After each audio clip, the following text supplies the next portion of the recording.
शुक्रवार विद्यालय स्तर में पाठ पढ़ुवा छात्र छात्री मध्य खाउटी अधिकार विषय में सचेतनता सृष्टि करने को संबलपुर ठारे प्रयास करा जायतिला।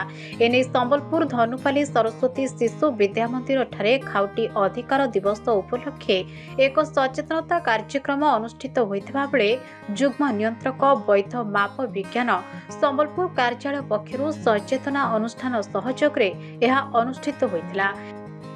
एटा जिला प्रशासन संबलपुर आयोजन क्रमे आम विद्यालय खाउटी कंज्यूमर राइट्स उपरे गोटे कार्यक्रम सार मैंने जगह आम यही कार्यक्रम रे 10वीं श्रेणी भाई भौणी माने समस्त विद्या मंदिर विभाग हाईस्कूल विभाग सार माने मैडम माने उपस्थित अच्छा।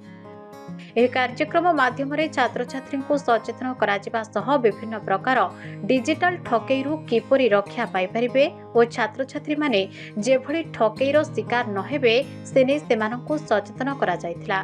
एथिरे जुग्म नियंत्रक वैध माप विज्ञान विभाग संबलपुर कार्यालय पक्षरु जुग्म नियंत्रक रवींद्र कुमार महापात्र, भारप्राप्त जिला मुख्य जोगाण अधिकारी वीरेंद्र सोरेन, जोगाण निरीक्षक सौरभ नंद प्रमुख योगदान करथिले।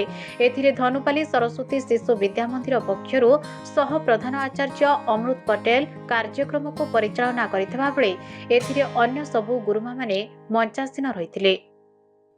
प्रथमतः मु कहिबी मार्च 15 तारिख को विश्व खाउटी अधिकार दिवस बा वर्ल्ड कंज्यूमर राइट्स डे भाबे पालन करा जाए, किंतु एथर मार्च 15 टी होली पर्व पालन हेउथुवारु से दिन पालन हो पारि नथिला।